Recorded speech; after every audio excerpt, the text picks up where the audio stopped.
Well, you know who's out there, and that's our guy. He's back. Johnson Wagner. He is where he spent his entire life when he played the tour, 3 feet from the hole.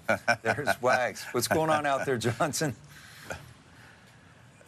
Maybe 3 feet for par or bogey. I don't know how many three-footers I had for birdie late in my career. But we're standing here on the 16th green. This hole location's 5 on, 4 off the right-hand side, and it was very similar last year. It was 7 on and 6 off the right-hand side. And when I was going through the hole location sheet this morning, I noticed, given the maturation of these greens, they were brand new last year. The tour staff is definitely pushing these hole locations closer to the edge. And now, right of the 16th hole, this is the feature that I love that Andrew Green brought back last year in his restoration. It's called a pit over here. And back in the day when Donald Ross made this, it was rugged and nasty, and your ball could roll all the way off into some hay. Now, given the green complex last year, how firm it was, there weren't many guys going at this right hole location Friday. In fact, the majority of the field, just from 134 yards average was the approach distance from the fairway. They were playing it out here to the middle of the green. And the proper miss was in this left bunker. There were 3 guys that hit it in the left bunker. That was Xander Schauffele, Patrick Cantlay, and Rory McIlroy. And Xander and Patrick both got up and down. Rory didn't. Now, there was only 4 players all week that missed it into the pit over here.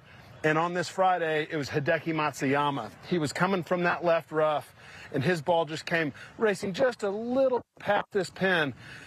And watch this ball roll. This is called Zion Zoysia. I spoke with Bland Cooper, PGA Tour agronomy staff earlier. They are cutting it tighter. It is rolling so much faster than it was last year. So going to see a lot of balls potentially rolling into the rough. Now, if you're to hit one just hole high right and it just trickles off this green, that ball is certainly going to go into this rough. The Bermuda grass was topped last week at 1.5 inches. It's a little thinner right there.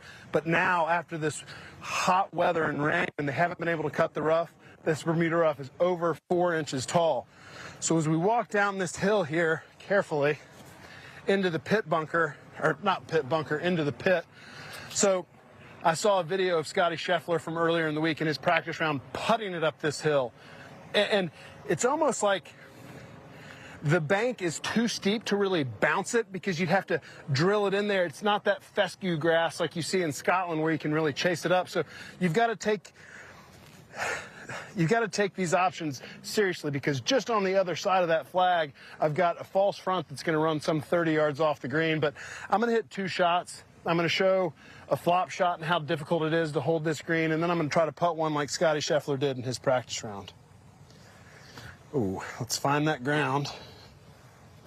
Now, the good thing about this Zion Zoysia is that there's not a whole lot of grain, so you can really trust the contact into the turf. Oh, baby.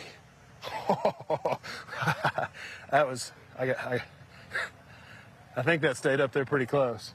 And now from the same spot, and Rich, you mentioned it earlier, it's ball in hand, but I'm telling you, off of this apron grass, there's no real need to move it because you're not going to get a bad lie unless it finds a divot.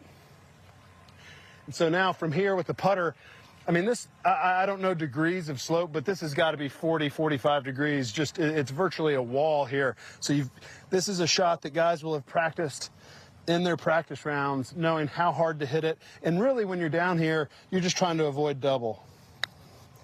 So I cracked that thing pretty hard. That should be pretty good, too. We're starting off the Tour Championship well. As you can tell, It's a little hot out here, Brandel. Wow, Wags, you look like you've been grinding away at the short game. Very impressive. You mentioned this is a type of Zoysia grass as opposed to Bermuda. Bermuda typically has got some pretty strong grain, especially on the upslope. Is there any grain to speak of, or is the grass blade just sitting straight up? The Zion Zoysia sits straight up, and these new tight-growing Zoysias like a Trinity Zoysia, the Zion, there's a few different other variations. It's really hard to take a divot when you're hitting pitch shots, which in situations like this, if this was grainy Bermuda, it would be brutal to pull out a wedge here, knowing that your club's going to dig and it's going to make it really hard to have consistent contact. But Brandel, we talked about it earlier, this rough over here, 4 inches deep. So if your ball drops right here, it's going straight to the bottom of the ground here, and you're basically playing somewhat of a plugged lie bunker shot or somewhat of a controlled explosion out of this rough. It is gnarly, and it's even thicker down the edges of the fairway. So I think driving accuracy is going to be super important. And I heard you talk about Scotty Scheffler last night, the way he drove the ball last week. He is certainly the best driver of the golf ball in the world right now. Yeah, you could say that this golf course, maybe other than the 15th, doesn't have what you'd say is a signature hole. But would you say over the years it's evolved in just the way it's been set up? It's more of a thorough test from the tee all the way through the green.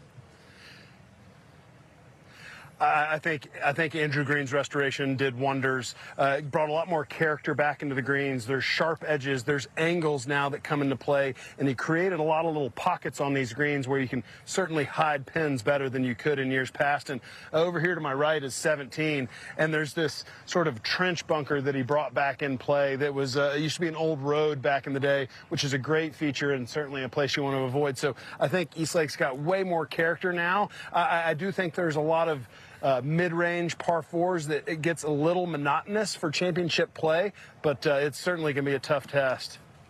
Format, Johnson, you want to see something different, possibly match play, or are you comfortable with 72 holes, stroke play, what we have this week? I'm happy with where we are this week versus, as a lot of people called it, the net championship where Scotty or whoever had all these stroke leads. I like this format this week better than when the top 6 guys, if they won, they could win, and there was too many scenarios of who could win the FedEx Cup. So I think this simplifies it, but I do believe that going forward we are now going to have, I think, a different format next year. And I think once we get the right heads together and think this thing through, we can come up with a true playoff format and also reward the season-long winner as well. Wags, thank you. That was a good workout there at 16. Some of the best of 20, sharp. 25. Wow.